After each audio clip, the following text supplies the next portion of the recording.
his 9th season with the Minnesota Vikings. This past summer, he signed a 4-year extension, but even more importantly, he joins us live. Well, I bet as important, not even more important. Kyle, thank you so much for being with us this morning, for getting up and hanging out.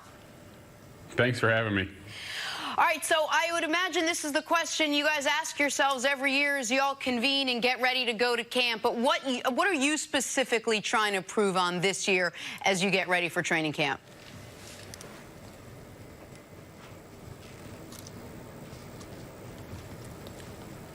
Kyle, can you hear us? No audio. He's not getting the feed. Screen. Oh, okay. Kyle's not hearing us this year. But are you there, Kyle?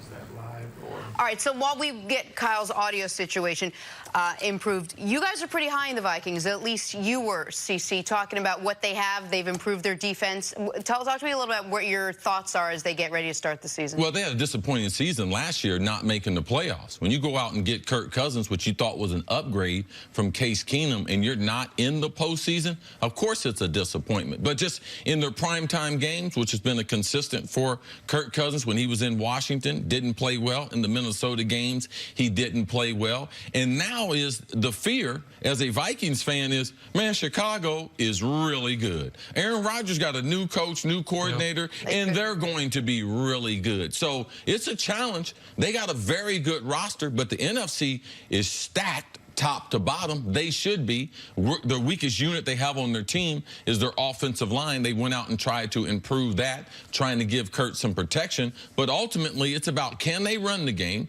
Can they run the ball? Because it gives them balance on their offense. Their wide receivers on the outside are two of the best that they have.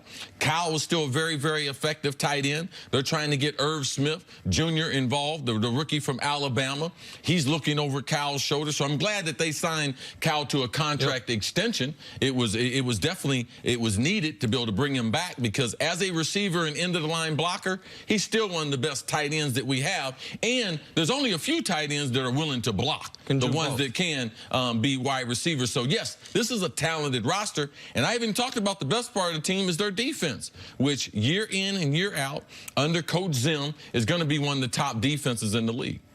Are we going to Kyle now?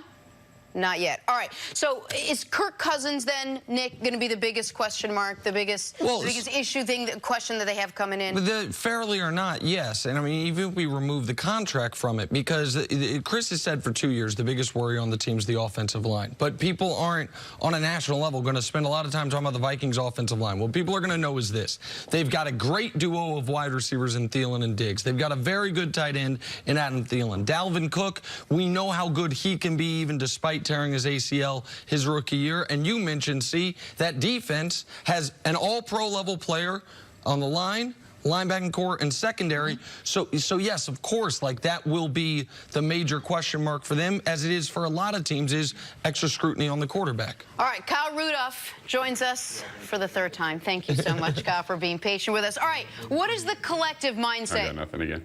Kyle, heading into this is almost like a skit. Can you hear us? It was good. Now it's nothing. No. Okay. As soon as we go to him, I don't think he has the audio, so I don't know if that's going to work. But regardless, as we were saying, that for them, 2 years ago, when we saw them in Philly, after the Minnesota Miracle, they looked like a team that was primed to get to the Super Bowl despite having what you would call replacement level quarterback play in Case. So that's why they went out and signed. Correct. That's why they went out and signed Kirk Cousins. And Chris is absolutely right. Kirk's overall numbers were fine, but in the biggest spots, especially the games the whole country was watching, as was the case in Washington, he struggled. That and the offensive line are the question marks going into next season that they got to answer. All right, but it's true. You got the Bears and you got the Packers, so you got a pretty tough division there. All right, we had some technical issues. We're going to have much more First Things First right after this.